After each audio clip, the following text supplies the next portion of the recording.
capítulo de hoy es sobre termodinámica.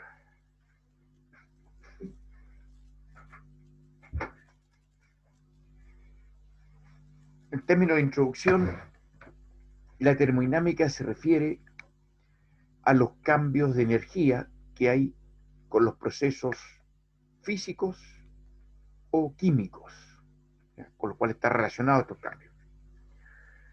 Así como la cinética nos permite estimar la velocidad con que ocurre una reacción, la termodinámica nos permite determinar si un proceso determinado puede ocurrir o no, independiente de la velocidad con que ocurra.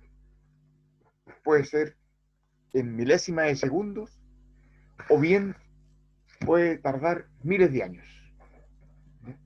Y eso sí es capaz de explicar la termodinámica. Por ejemplo, es posible que el diamante, el carbón en su estado como grafito, así como los lápices a mina, sometido a una alta presión y alta temperatura sin que se queme, hay formas de hacerlo, se puede transformar en diamante. Sí, esta joya, digamos. Y la gente que trabajaba en termodinámica hace por lo menos un par de siglos logró demostrar que esto es posible por medios artificiales. Demostró que era posible. Si bien hace 2 siglos y medio atrás no había tecnología suficiente como para hacerlo, pero sí se sabía que se podía, siempre y cuando el carbón fuera sometido a una alta presión, alta temperatura, obviamente sin que se queme, esa es la gracia, y de esa manera se puede conseguir. Pero en cuanto, desde el punto de vista tecnológico, se pudo hacer esto, entonces efectivamente se empezó a producir diamante industrial. El diamante es uno de los, no es un compuesto porque solamente está formado por carbón, es una de las sustancias más duras que existe. Y es por eso que nuestro país, por ejemplo, importa diamante industrial. ¿Ya? Lo colocan en la punta de una broca, de un taladro, y les sirve a la gran minería para perforar las rocas, ¿ya? Colocarlo el explosivo, explotar las rocas, etcétera, ¿no? Entonces, esto no es nada novedoso en Chile. Nuestro país importa diamante, ¿ya? Industrial con estos fines. Por supuesto, está lleno de impurezas, etcétera, no se usa como joya, ¿no? Pero sí es un material suficientemente duro, igual que el diamante natural, ¿ya? Y es funcional para perforar rocas, ya que con un taladro de acero, el acero funde a 1500 grados, eh, y las temperaturas que se alcanzan al perforar una roca es mayor que 1500 grados, entonces la roca se deforma, ¿ya? Y no se desecha.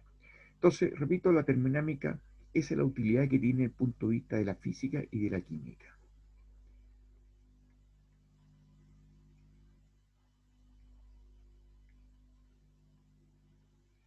Entonces, el punto de vista de la química nos permite determinar si una reacción puede ocurrir o no. Predice, y se puede calcular, espero que alcancemos a hacerlo, predice la cantidad de calor que libera y el trabajo que pueden realizar. Se puede calcular el calor emitido por los combustibles al quemarse, y así, y esto sí que lo vamos a hacer, podemos determinar cuánto calor se emite cuando se quema leña, carbón, petróleo, y tomar una elección acerca del combustible a utilizar en función de la cantidad de calor que genera, ¿ya? Y del costo que tiene incluso. Un ingeniero debe ser capaz de calcular un costo. O sea, también la termodinámica nos permite medir la energía aportada por los alimentos, ¿ya? Y así se ha podido determinar en términos generales que el consumo de hidrato de carbono, ¿ya? Representa un aporte por cada gramo que se ingiere del orden de 4 4 calorías, mientras que la proteína es lo mismo, pero la grasa un poquito más de 2 veces de energía es capaz de generar cada gramo de proteínas. Perdón, de grasa, quiero decir, de grasa. Entonces, los contenidos de esta parte del curso van a ser los que voy a mostrar: calorimetría, medida del calor, significa. Vamos a conversar sobre el primer principio de la termodinámica, en sus partes: calor, trabajo, energía interna, entalpía, calor de reacción. Vamos a hablar sobre la ley de Hess. Nos referiré al segundo principio de la termodinámica, acerca de los conceptos de espontaneidad, entropía y energía libre. La verdad que es posible realizar un semestre, a lo menos, y hablar solamente de estos contenidos. Bueno, en este curso de química general normalmente destinamos 2 clases y media, bueno, en cuenta para esto, que son una serie de generalidades que vamos a ver, pero útiles desde el punto de vista profesional. Ojalá alcanzamos a tratar todo esto.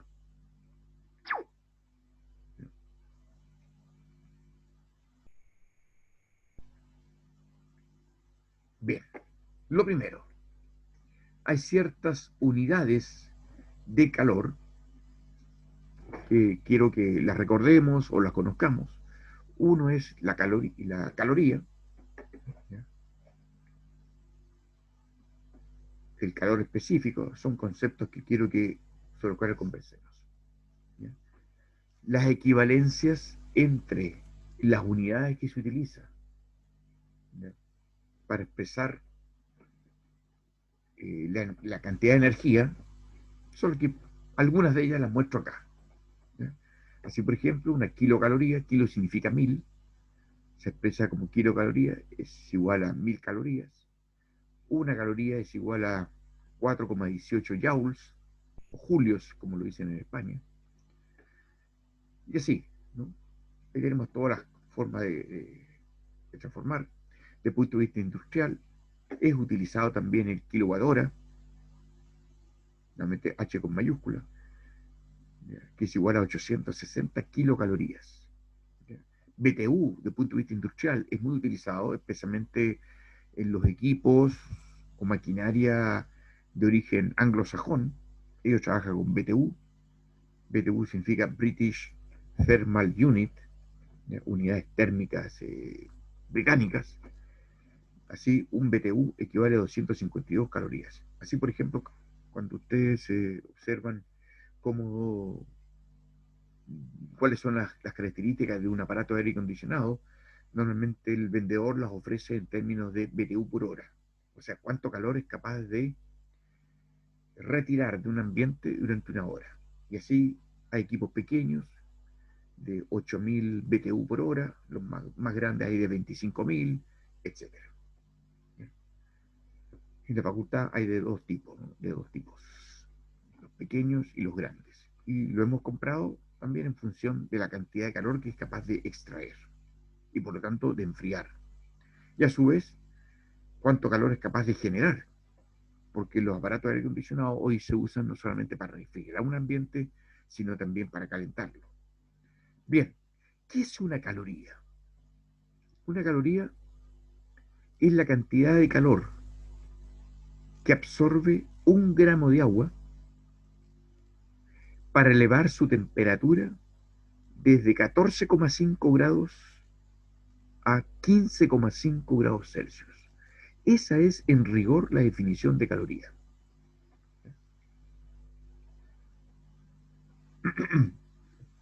Respecto al calor específico, estos son conceptos que me interesa que los tengamos claros para poder aplicarlos enseguida. Respecto al calor específico, ¿qué revela estos datos? Calor específico, por ejemplo, en este caso hay una tabla en que se muestra el calor específico utilizando las unidades kilocalorías por kilogramo grados Celsius. ¿Qué significa esto? Bueno, es lo mismo que expresarlo como calorías por gramo, ¿ya? Kilo significa 1000, por lo tanto esta acá se puede simplificar con esta acá, entonces queda calorías por gramo, grados Celsius. ¿Qué significa, por ejemplo, que el brócoli tenga un calor específico de 0,92 calorías por gramo, grados Celsius? Significa lo siguiente, que se precisa de 0,92 calorías para elevar en 1 grado Celsius 1 gramo de brócoli. Así de simple. Un plátano tiene un calor específico igual a 0,9. Análogamente significa algo, digamos, de forma similar. ¿Ya? Si quisiéramos, por otro lado, enfriar 1 gramo de plátano en 1 grado Celsius, se necesita retirarle 0,9 calorías. Si quisiéramos calentarlo, el plátano, en 1 grado Celsius, bueno, habrá que aportarle a ese gramo de plátano 0,9 calorías para que eleve su temperatura en 1 grado Celsius. Bueno, eso es lo que expresa el calor específico. Pues bien, ¿cuál? A ver, momento.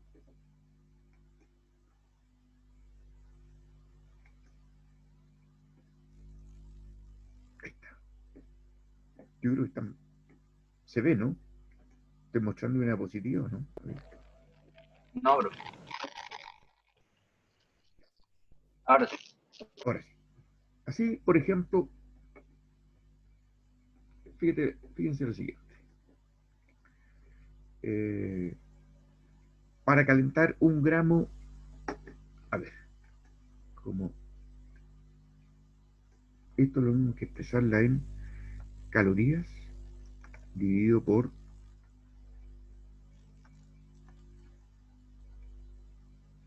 gramo y esto mismo multiplicado por grados Celsius. Vaya, ahí está.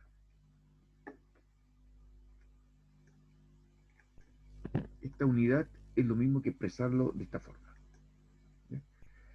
Entonces, si para calentar 1 gramo de plátano se necesita 0,9 calorías y calentarlo en 1 grado Celsius, la pregunta es si tuviéramos 2 gramos, sería el doble de calorías, obviamente. Y si tenemos 1 gramo, si tenemos 1 gramo de plátano y quisiéramos calentarlo en 2 grados Celsius, necesitaríamos también el doble de esto. O sea que estamos a punto de inventar una expresión que me voy a adelantar un poco las clases, que podemos determinar de esta forma.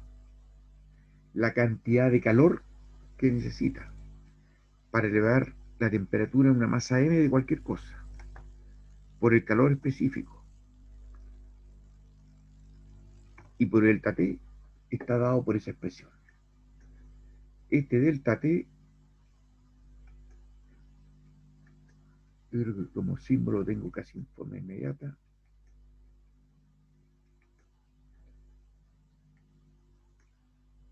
Va, me quedó. Ahí está. ¿Qué muestra esta fórmula?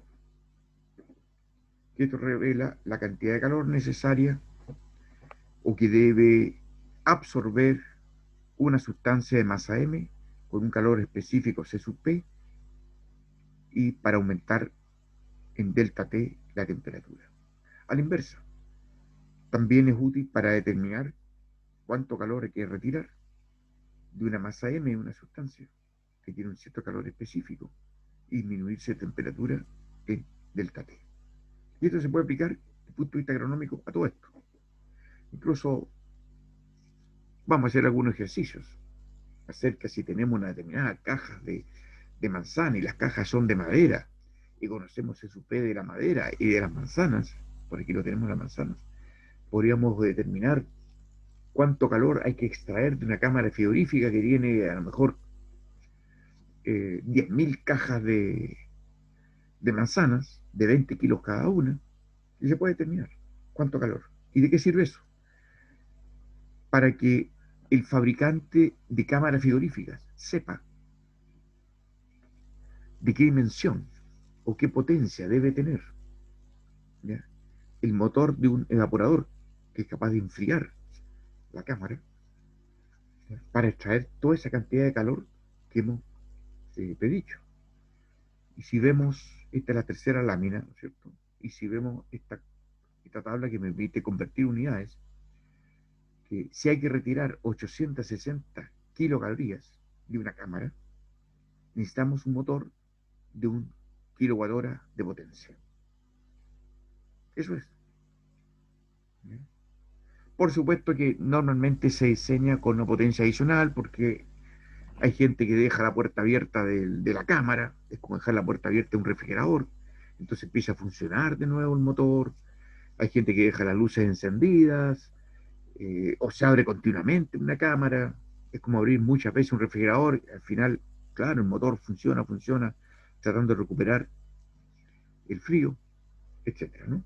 Pero, y por eso estos cálculos muchas veces se hacen para tener más seguridad de la cantidad de calor que es capaz de retirar un evaporador, se hace con, ¿cierto?, con una holgura de por lo menos un 30%, ¿ya?, por el calor que genera las mismas personas también, entonces se calienta la cámara, etcétera.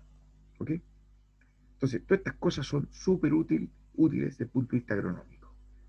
Entonces uno le dice al fabricante, mire, yo necesito que por lo menos sea capaz de extraer de la cámara 860 kilocalorías, por ejemplo, que es la nada, ¿no?, pero como ejemplo, ¿ya? Y eso añade un 30%, ¿no es cierto?, de seguridad, por concepto de seguridad. Entonces el tipo entrega un equipo de esa naturaleza. Por supuesto, se exige que las paredes de la cámara sean aislantes, porque no se trata de enfriar el aire externo, sino que queremos enfriar la fruta y las cajas de fruta. ¿Ok? Bien, eso es lo que habíamos visto hace un minuto atrás. Entonces, esta expresión que hemos deducido entre todos, ¿ya?, es sumamente útil para lo que estamos comentando. Aquí tengo otra tabla de calores específicos, especialmente el agua. El agua líquida tiene un calor específico igual a 1. Aquí está en Joule por kilogramo y Kelvin. El hielo tiene menos y el vapor de agua también. Normalmente trabajamos con 0,5, para aproximar. El aceite de oliva tiene menos, o sea, digamos, tiene menos que el agua. Eh, ¿Qué significa que el aceite? En general, cualquier aceite comestible tiene un calor específico menor que el agua, del orden de la mitad que el agua. Eso significa que se necesita menos calorías entregarle al aceite para calentarlo a 100 grados que el agua. ¿Ya? Vuelvo a repetir, ¿qué significa que el agua líquida tiene un calor específico de 1 caloría por gramo de grado Celsius? Significa que si queremos elevar la temperatura en 1 grado Celsius de 1 gramo de agua, necesitamos 1 caloría. En el caso del aceite, necesitamos media caloría. Por lo tanto, frente a la misma fuente de calor, 1 gramo de aceite de oliva va a llegar a la temperatura de 100 grados, ¿ya?, necesitando menos calorías. Bueno, la verdad es que el aceite de oliva es capaz de hervir a 180 grados, ¿ya?, o cualquier aceite comestible. El de girasol puede llegar a 160 grados tranquilamente. Y por eso se utiliza, por dos razones, se utiliza aceite. Desde el punto de vista energético. Uno, porque se calienta más rápido. Bueno, y desde el punto de vista de procesamiento de alimentos, el, el cocimiento es más rápido a 160 grados que a 100 grados. Pero igual se podría freír un huevo con agua, perfectamente.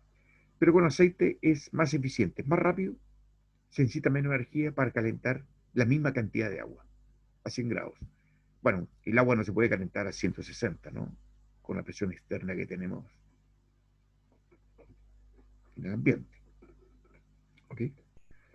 El mejor conductor del calor es en este listado, es la plata.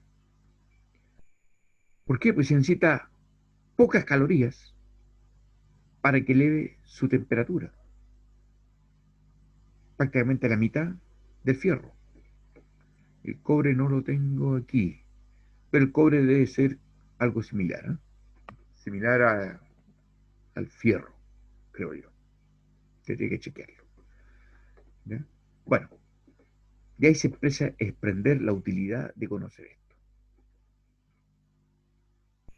Ah, perdón, el oro es mejor conductor todavía. No me he fijado. Mejor conductor que la plata. ¿Ya? Ahora nadie usa el mejor conductor de la electricidad y del calor. Ahora nadie utiliza para hacer cables de oro, ¿no? Pero, a ver, cobre, cobre. Ah, aquí tengo el cobre. Aquí está el cobre. 009. Bueno, parecido al fierro. Ya. A este calor calculado de la forma como hemos deducido, se le conoce como calor sensible. ¿Ya? Análogamente a lo que hemos comentado antes, si son malos conductores del calor, significa que son buenos aislantes. Por lo tanto, los materiales que presenten un elevado calor específico serán buenos aislantes. ¿Por qué? Porque se necesita mucho calor entregarle a una sustancia para que le dé su temperatura. A la inversa, es aislante del frío. ¿Por qué? Porque se necesita retirarle mucho calor para que baje en 1 grado Celsius la temperatura. Entonces, ese es el efecto que tiene un aislante. ¿Ya?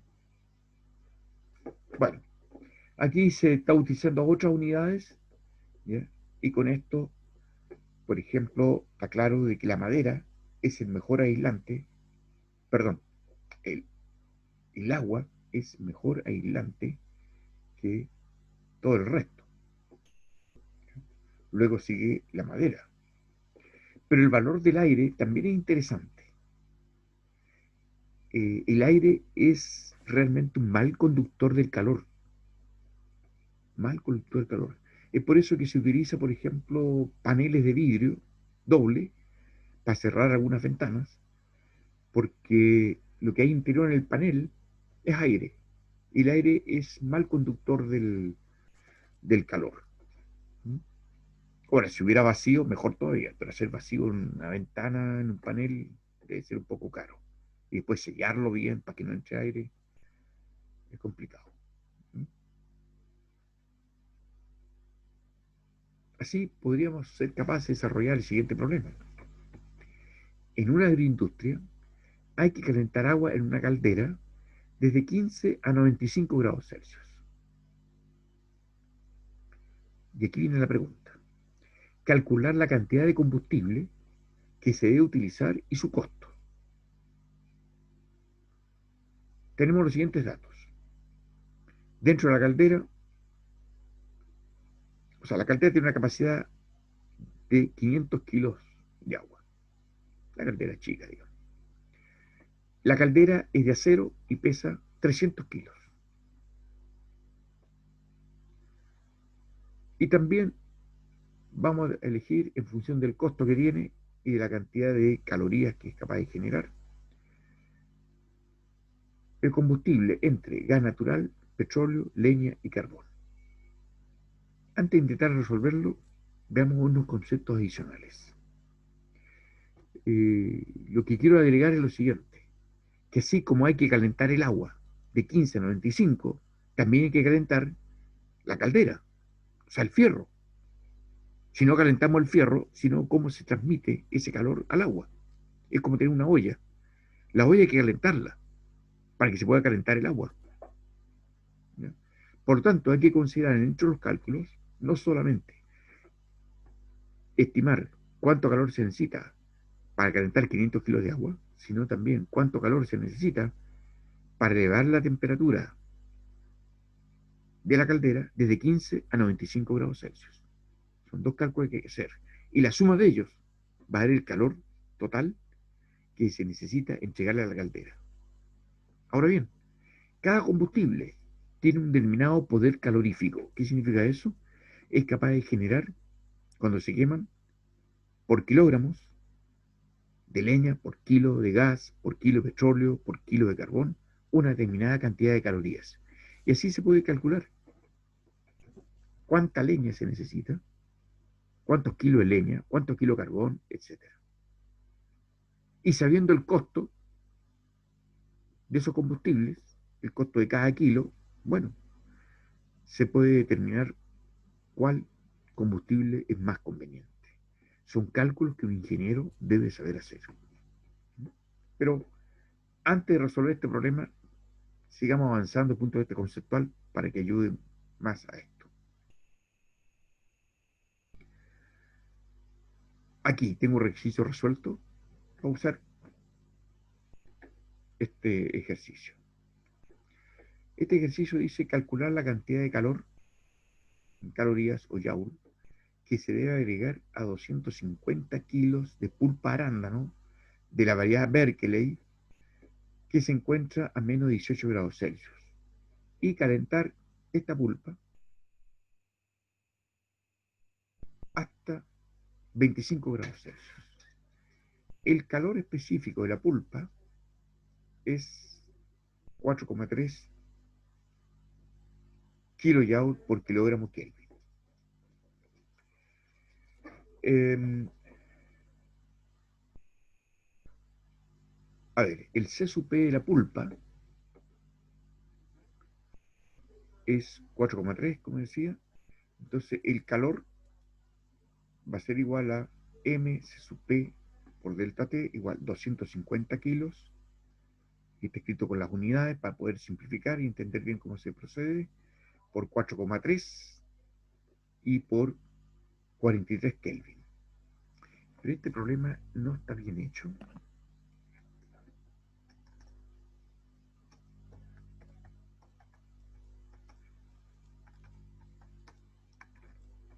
Sí, porque primero quiero ver este concepto de acá. Bueno, aquí hay más problemas, ¿no? Hay más problemas. Calcular la cantidad de calor que hay que extraer de una cámara donde se almacenó 4.000 kilos de manzanas en cajones de 2 kilos de peso cada uno, ¿no? Y que tienen, claro, y que tienen 20 kilos cada uno.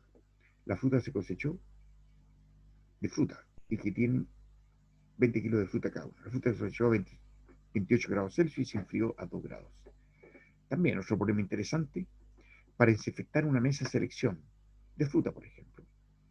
Una mesa de acero inoxidable en una agroindustria se puede utilizar vapor de agua, perdón, agua líquida a 100 grados o vapor de agua también a 100 grados. ¿Cuál es más eficiente? En ambos casos, el agua se enfría, ya sea en vapor o como líquido, a 90 grados Celsius. Claro, se enfría de 100 a 90 porque está en contacto con una superficie de acero que está fría. ¿Ya? Ya resolveremos esto. Quiero comentarles también sobre los estados físicos en que puede transformarse la materia. Esto hay que recordarlo más bien porque lo tienen que haber visto ustedes, lo conocen. Cuando un sólido se transforma en líquido, hablamos de fusión. Cuando un líquido se transforma en gas, hablamos de vaporización. Ebullición es cuando hierve, ¿no? Obviamente. Por otro lado, si transformamos un sólido a gas, hablamos de sublimación, un sólido a gas. ¿Ya? ¿Qué gas, por ejemplo? Perdón, ¿qué sólido, por ejemplo? El yodo es capaz de sublimar. La naftalina, que se usa para combatir las polillas, es un sólido y por calentamiento sublima, se transforma en gas. Por eso que la gente que utiliza naftalina, ¿ya? Para que las polillas no invadan la ropa de lana, por ejemplo, ¿ya? Esa ropa termina con un olor bastante desagradable para algunos, porque la naftalina está sublimando. Y la naftalina llega a la nariz y se percibe el olor. Incluso si la nariz está más fría que la ropa, puede solidificarse el gas naftalina.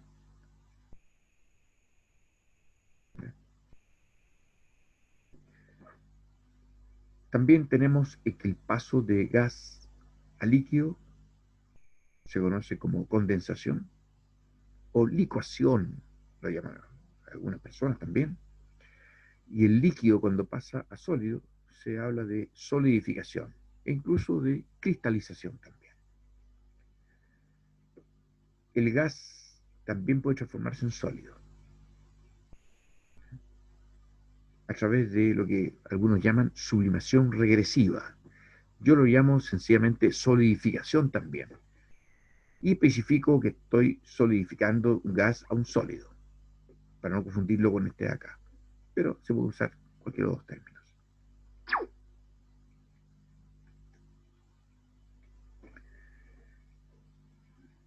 A ver, este es un gráfico en que se muestra qué ocurre cuando se calienta agua, desde menos 20 grados Celsius hasta 120 grados Celsius. Y es conveniente aquí detenernos un par de segundos. Fíjense, cuando el agua está, perdón, aquí tenemos enfrentado temperatura, ¿ya? Versus aporte de calor, o puede ser tiempo también, ¿ya? La verdad es que cada cuadrito puede representar un determinado número de calorías por gramo. Entonces, si el hielo, el agua a menos 20 está como hielo, ¿no? Sólido, sólido. Si se aumenta la temperatura, ¿no es cierto? Si se aumenta la temperatura, esta es la temperatura, esto puede ser tiempo. Si se aumenta la temperatura, sigue como hielo hasta llegar a este punto, a 0 grados Celsius. Pero a esta misma temperatura, el hielo se empieza a transformar en agua, hasta disponer de agua líquida también a 0 grados. O sea, este calentamiento, ¿qué ocurre durante esta etapa? ¿Ya? Que el calentamiento está ocurriendo a temperatura constante. Parece raro, ¿ya? Pero sí es. O sea, el hielo cuando se funde, su temperatura no cambia. Ese es el primer dato. Y se puede medir, ¿eh? Con un termómetro. O sea, ¿podemos tener agua líquida a 0 grados? Sí. ¿Hielo a 0 grados? También. ¿Una mezcla de ambos? También. ¿Ya? Si la temperatura aumenta,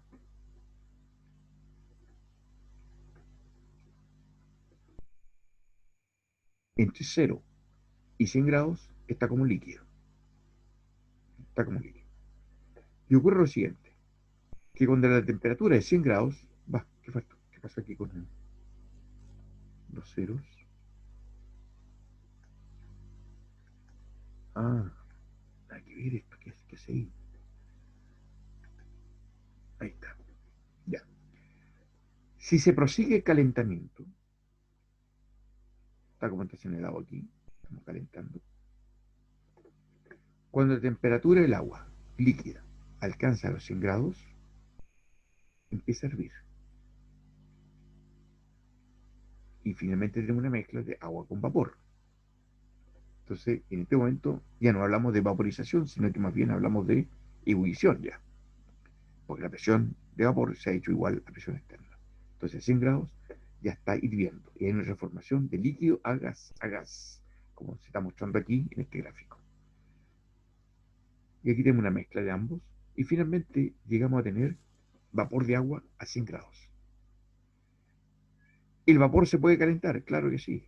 Se puede calentar a temperatura que podamos. O sea, si tenemos una fuente de calor suficiente, podemos calentar la temperatura del vapor de agua a 1000 grados. No hay inconveniente en eso. ¿Ya? Ya no hay más cambios de estado. El vapor de agua, si tenemos la capacidad técnica para hacerlo, podemos calentarla a la temperatura que queramos. ¿Ya? A la temperatura que queramos. De hecho, cuando se ha lanzado una bomba atómica sobre el mar, en estas pruebas nucleares que Francia hacía, que la hacía sobre el mar, el agua hervía. ¿A qué temperatura? A 100 grados.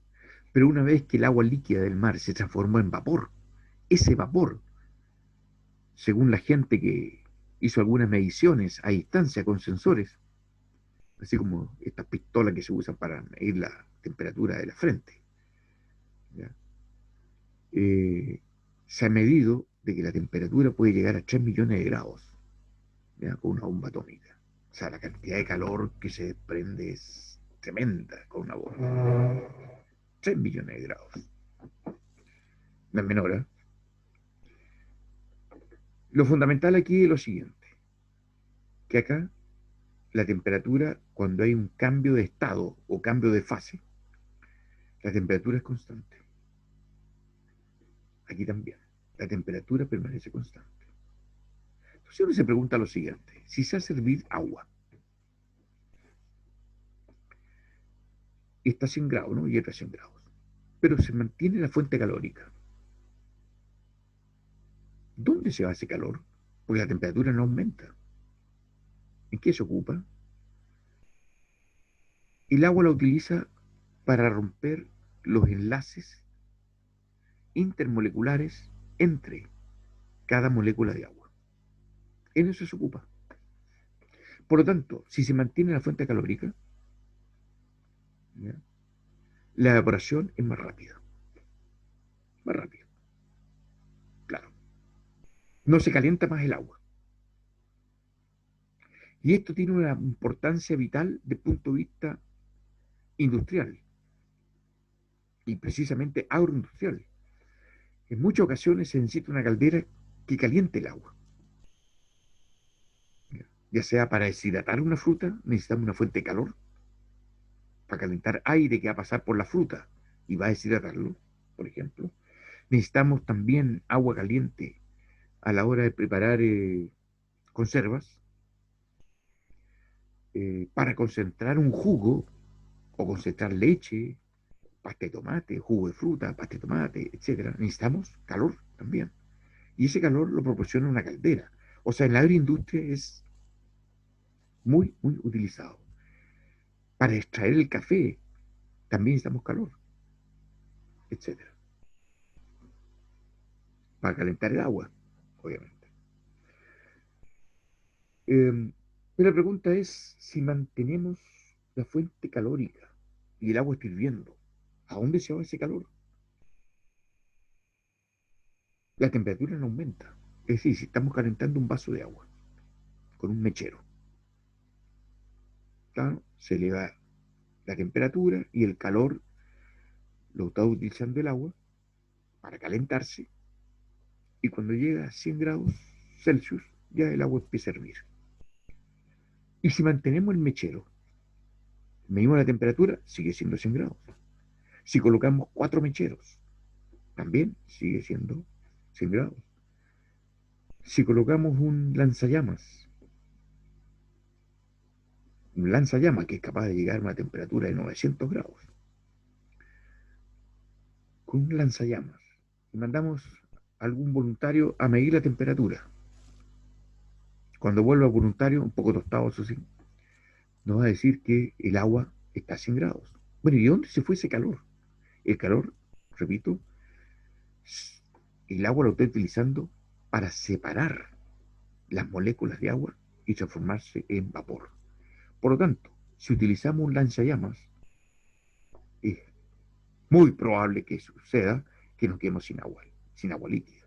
Todo se transforma, pero rápidamente en vapor. ¿Ya? Es así como cuando le cae gotas de agua sobre una plancha caliente, oye, hierve instantáneamente por la cantidad de calor que se le aplica. ¿Ya? Bien. Entonces, aquí vuelvo a la expresión esta que teníamos antes.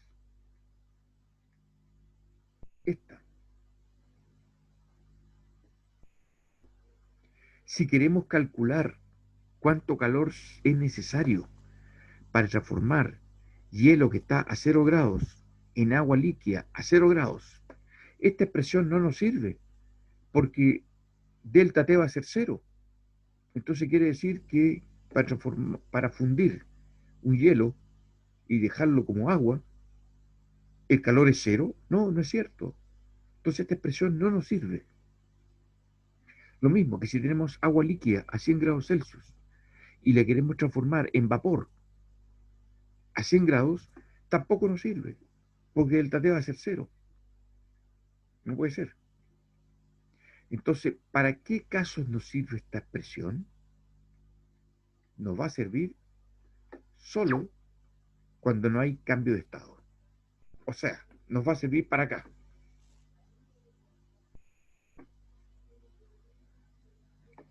Y para esto. Y para esto acá.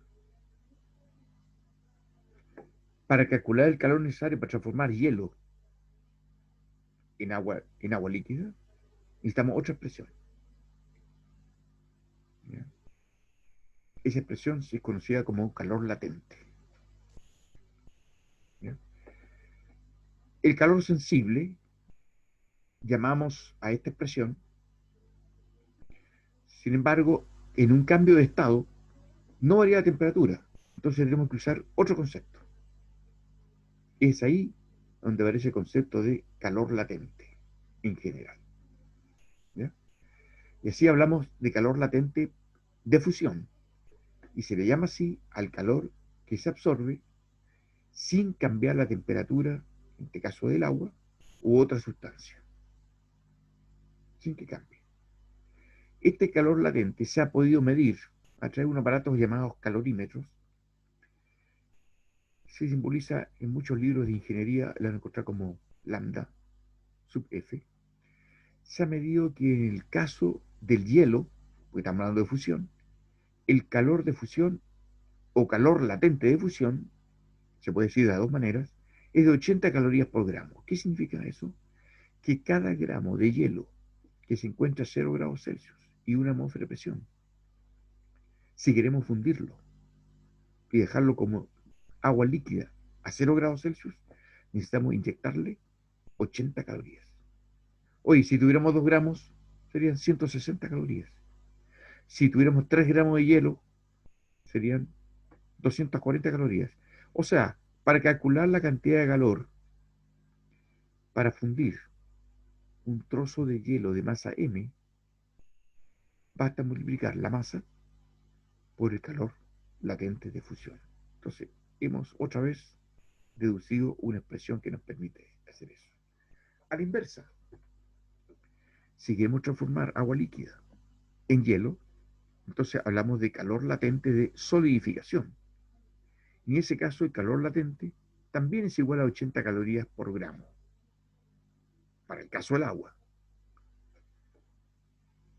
¿Qué quiere decir esto? Que si tenemos un gramo de hielo a 0 grados Celsius, perdón, si tenemos un gramo de agua líquida a 0 grados Celsius y queremos transformarla en hielo también a 0 grados Celsius, hay que retirarle al agua 80 calorías. Son las mismas, obviamente. También, eh, cuando sucede el fenómeno de vaporización o de ebullición en el caso del agua, y esta sucede a 100 grados Celsius, también la cantidad de calorías que hay que inyectarle al agua líquida que está a 100 grados para que se transforme en vapor es de 536 calorías por gramo. Hay textos en que este calor latente de vaporización lo anotan como 540. Yo incluso muchas veces uso 540. Es que depende de las condiciones en que se haya medido. Entonces, hay libros que utilizan 540 y otros 536. También el vapor puede condensarse. Entonces, vamos a hablar de calor de condensación. ¿Y cuál es el valor de calor latente de condensación? Y mi valor, 586. El calor latente de sublimación, que no lo tengo anotado aquí, es la suma del de fusión más el de vaporización.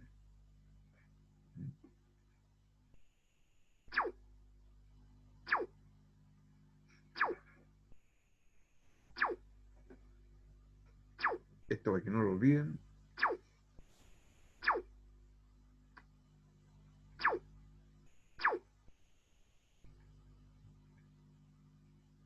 Bien, hagamos un intento por resolver algunos de estos problemas. Por ejemplo, este. Eh, Ojalá que pueda escribir aquí. Yo creo que sí. Vamos a ver, vamos a hacer todo el esfuerzo por escribir ahí. Para no ir a otra pizarra, porque si no. A ver, ojalá que pueda escribir. Ahí está. A ver. Ya sabemos que calentar, acordémonos, estamos calentando agua en una caldera, desde 15 a 95 grados Celsius. Y hay que calentar también la caldera. Entonces, la cantidad de calor total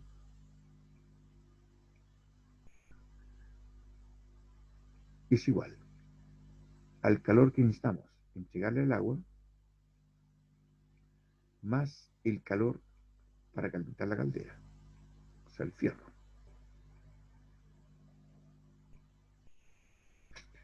Calor para calentar el agua. Tenemos 500 kilos de agua. Podemos usar, no es necesario transformarlo en gramos,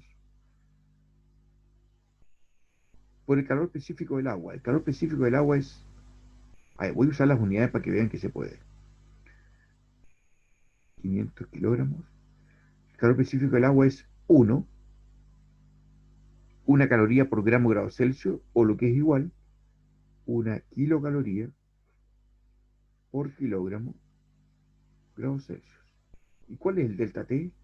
15 menos 95 son 80.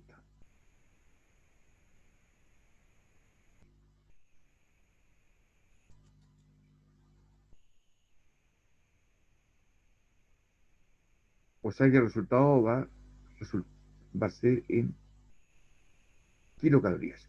Basta multiplicar 500 por 80 y esa es la cantidad de calor. Ah, perdón. Momento, momento, momento. Momento, momento. Déjenme usar una goma. Momento, todavía no, todavía no.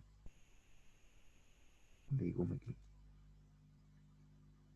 Uh, no veo la goma. A ver, aquí. No hay goma. Plop. A ver, tampoco hay goma.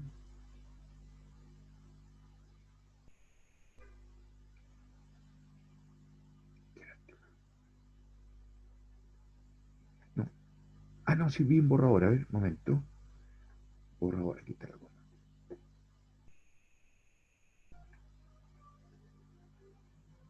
Ya. Esta es una parte del problema. A ver si recupero el bolígrafo. Ya.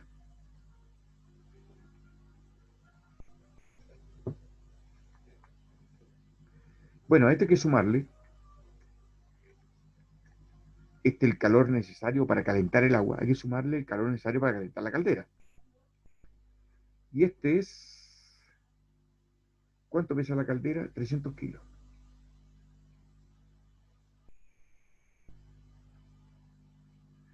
El C sub P era cero, Vamos a buscarlo. 0000. ¿Dónde está? Aluminio, concreto, vidrio, zinc. Ahí está. Pero está en... Chuta, vamos a tener que convertir las unidades. Pero me parece que antes lo teníamos. Acero inoxidable, 0,12. Entonces, aquí lo multiplicamos 300 kilos por 0,12. Y por delta T, el delta T también es 80. ¿Ya? La suma de esto, ¿ya?, va a indicar cuántas calorías tiene esto. Entonces tenemos 500 por 80, 8 por 5, 40. Por un lado tenemos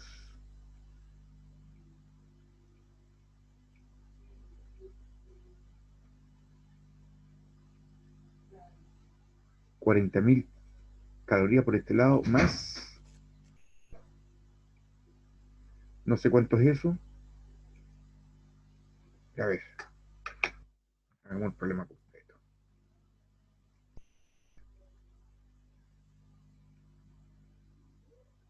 Calculadora. Estos celulares hacen de todo. Por 0,12 y por 80. 2.880 kilocalorías. Entonces tenemos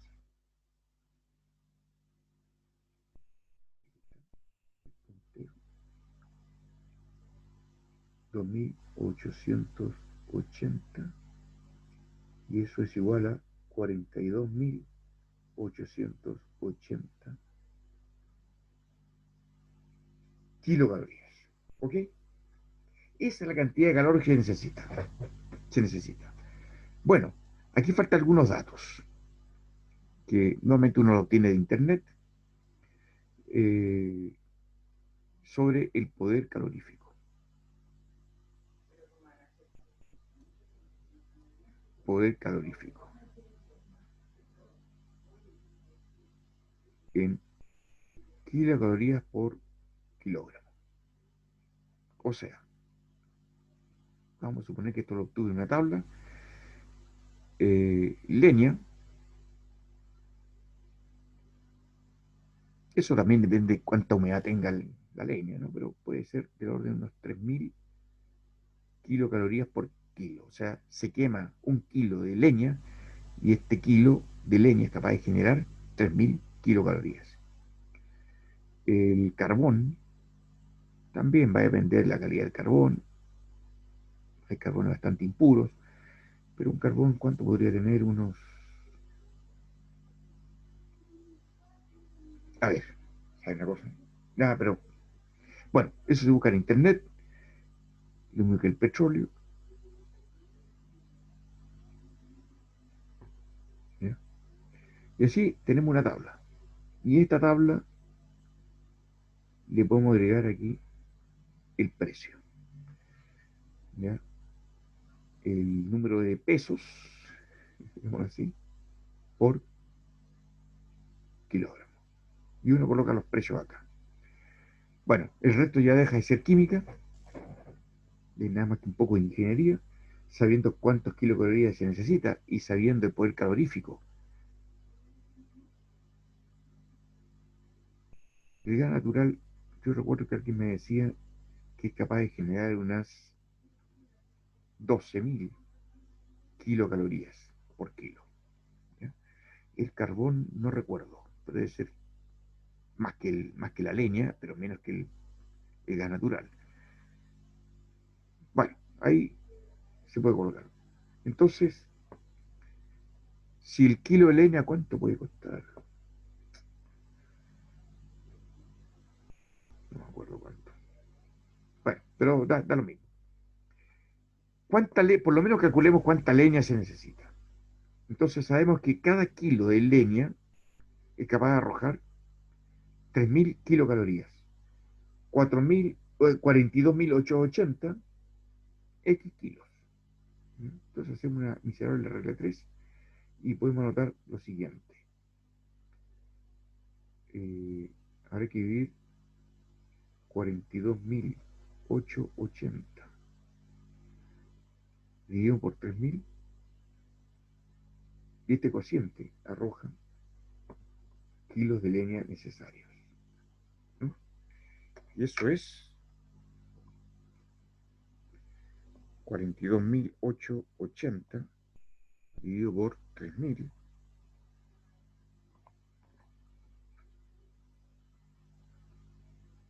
Oye, una buena cantidad de leña. No, no puede ser. Tanta leña.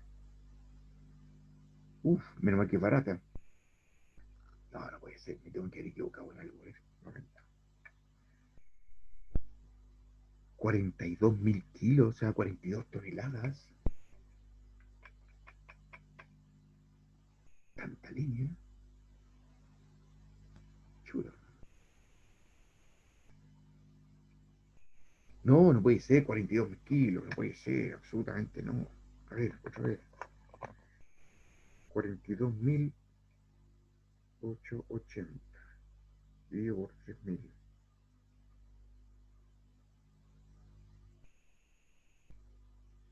¿Eh?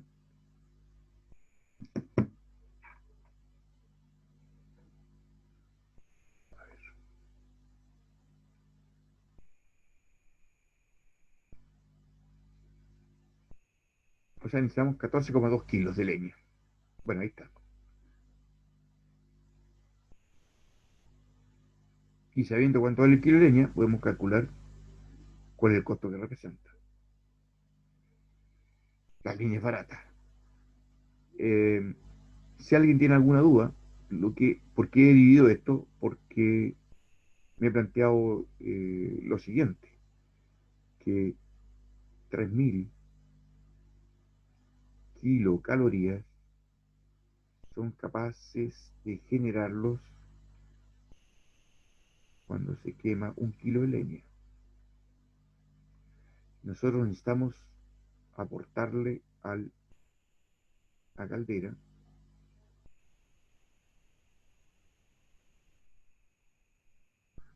bueno,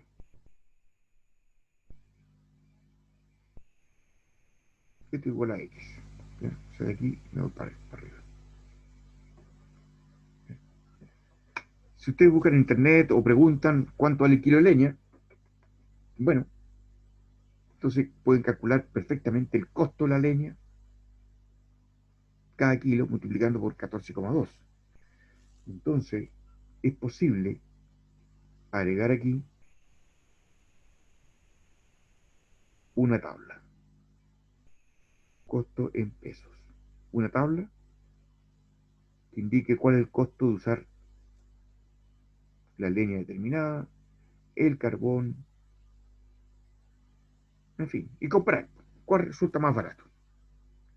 Bueno, al compararlo, seguro que se va a observar que la leña es súper barata, ¿ya? Comparada con las otras fuentes de calor. Lo que pasa es que se va a necesitar digamos, más espacio para colocar toda la línea que se necesite. ¿Ok? Bueno, de esta forma es como se hace el cálculo. Nos queda todavía un rato más. No, este problema lo voy a hacer después, porque me falta un dato. Hay que verificar esto. No está bien. Acá, veamos este problema. Calcular la cantidad de calor que hay que extraer de una cámara donde se almacenó 4.000 kilogramos de manzana en cajones de 2 kilos de peso. Aquí necesitamos varios datos, porque hay que enfriar las manzanas que tienen un CSUP determinado y la madera. Entonces,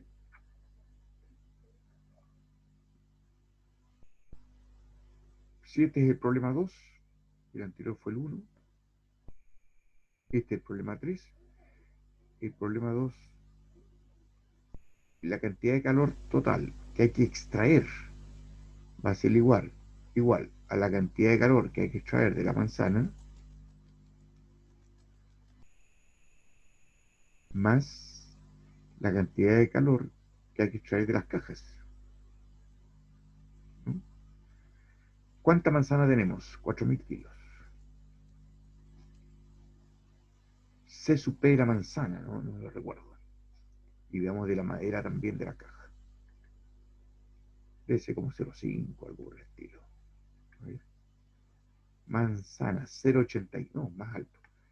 0,87. Y de la madera, manzana 0,87 y madera 0,42. Bien. Entonces tenemos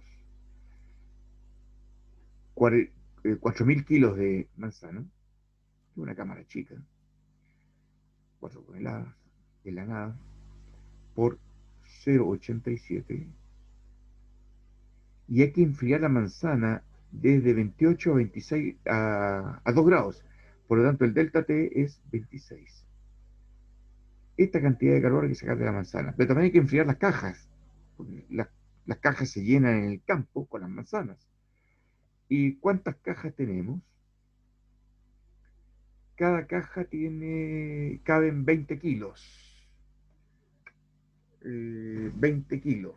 Y por lo tanto, y tenemos 4.000 kilos. Por lo tanto, necesitamos ¿cuántas cajas? 4.000, obviamente, dividido por 20. Necesitamos 200 cajas.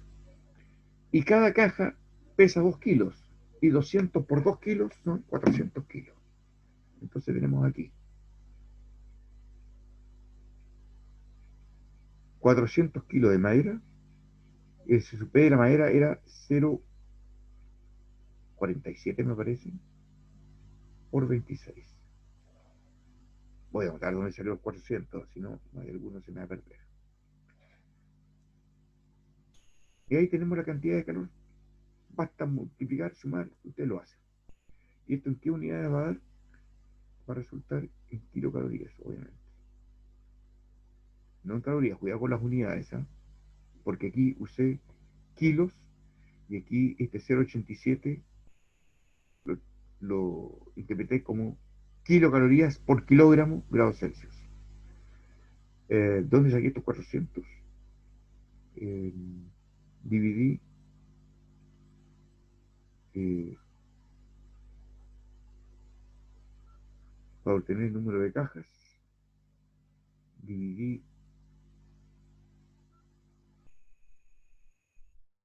los 4.000 kilos de manzana, lo dividí por 20 porque en cada caja caben 20 y este número es 200 cajas.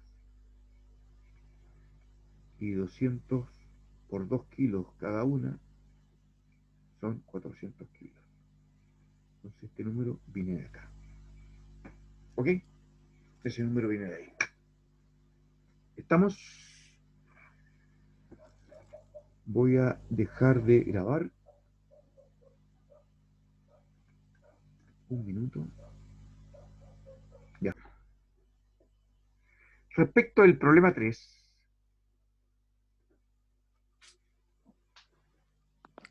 este 3, estoy escribiendo en el aire. Fíjense lo siguiente, a ver. Primero, tenemos agua líquida que se encuentra a 100 grados C. Uf, agua líquida. Ya tenemos problemas. Ya.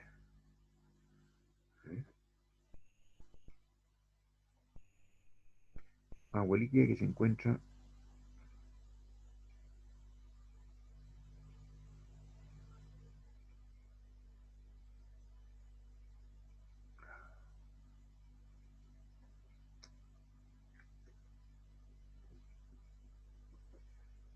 agua líquida que se encuentra a 100 grados. Y esta agua líquida, cuando toca el metal, se enfría. Y se enfría a 90 grados Celsius.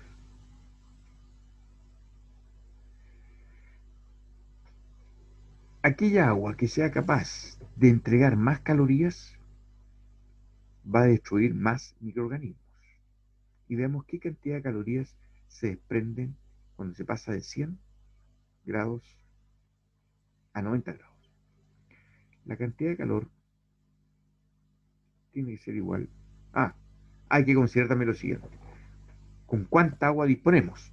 Vamos a suponer que tenemos 1 kilo de agua.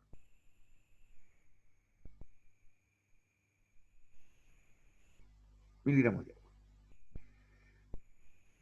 Y también vamos a utilizar miligramos de vapor para poder establecer una comparación. Entonces, tenemos miligramos de agua. El C sub P del agua es 1. El delta T es 10. O sea, que cuando se aplica sobre una superficie fría, miligramos de agua, se desprenden de esos miligramos de agua, se desprenden, oye, este era 1000, ¿no? Se desprenden 10.000 kilocalorías. Bueno, y esta cantidad de calorías destruye microorganismos. Destruye microorganismos. Pero en el caso del vapor de agua, veamos qué sucede. ¿Qué tenemos? Agua, estado de gas, a 100 grados.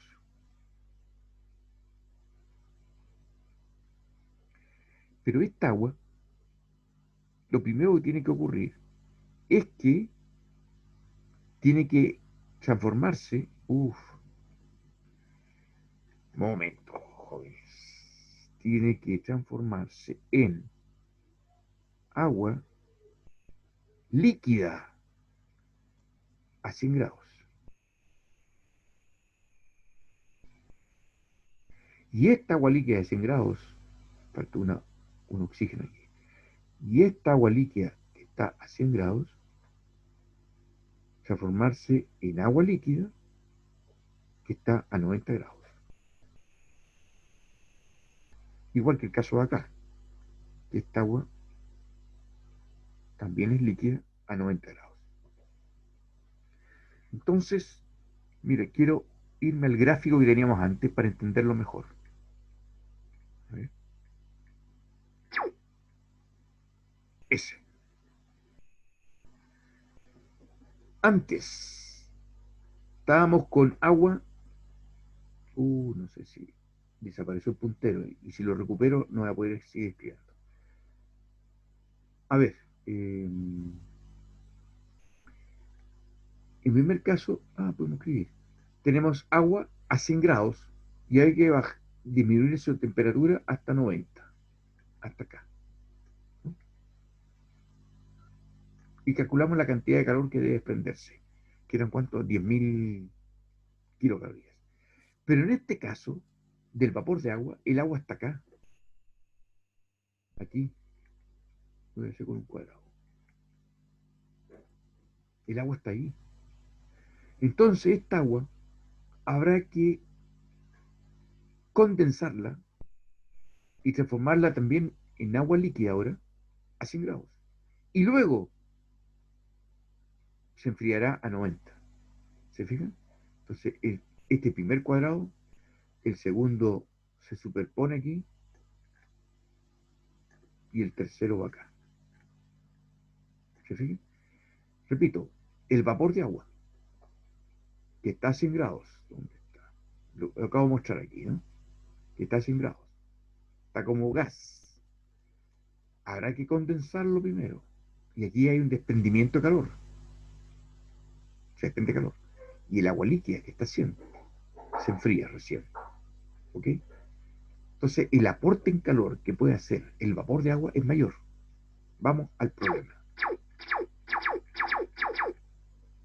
Va, pasé muy rápido.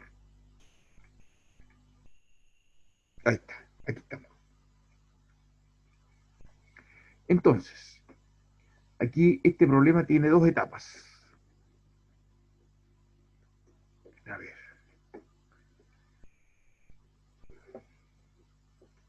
Ahora aquí se puede escribir.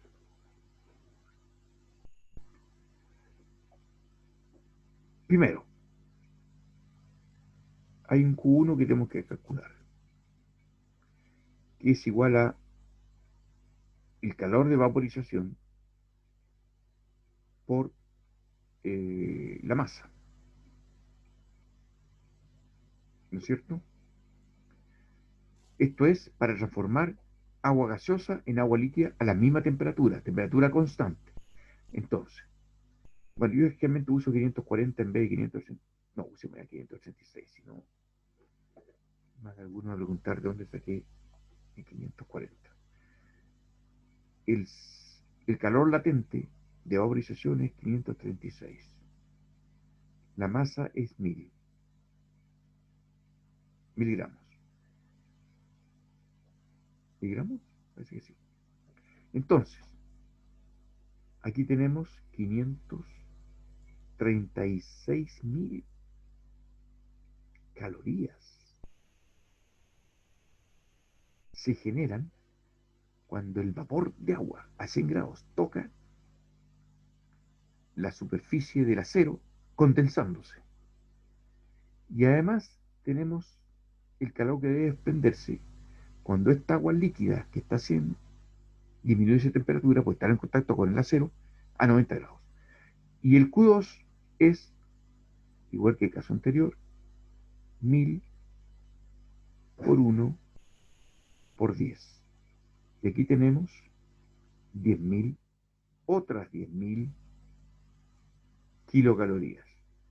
Total, la cantidad de calor va a ser 546.000 kilocalorías. Entonces, a igualdad de peso del vapor de agua y del agua líquida, ambos a la misma temperatura, el que más eficiente es el vapor de agua a 100 grados. ¿Ya? De hecho, eh,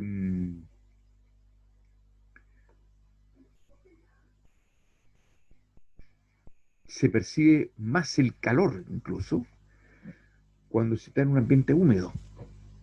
De hecho, también cuando se pretende esterilizar un objeto, es más eficiente esterilizarlo con vapor húmedo. ¿Ya? Con vapor húmedo. Porque el vapor, al entrar en contacto con un aparato quirúrgico, por ejemplo, ¿ya? Para operar una vaca, para dar un ejemplo agronómico, ¿ya? La esterilización es más rápida, más eficiente usando una cámara provista de vapor de agua. ¿Ya? Porque el vapor de agua va a condensar sobre el bisturí y ese proceso de condensación, ¿ya? Genera una gran, o sea, libera una gran cantidad de calor. ¿Ya? El paso de agua gaseosa a agua líquida. Y por supuesto, como esa agua líquida después sigue enfriando un poco más, porque el bisturí está frío, bueno, se añade también. ¿Ya? Y esta práctica, por supuesto, que se puede utilizar en la agroindustria para desinfectar eh, equipos, cañerías, etcétera, etcétera. Ya es otro problema el costo que puede demandar. ¿Ya? Todo esto. En ambos casos, lo que hace la agroindustria es utilizar unas mangueras de goma gruesa, de tal manera que sea aislante. Entonces la gente toma la manguera y aplica el vapor, o vapor, ¿no es cierto?, o bien agua líquida. Ambos a 100 grados. Y así se esteriliza. Voy a dejar de grabar.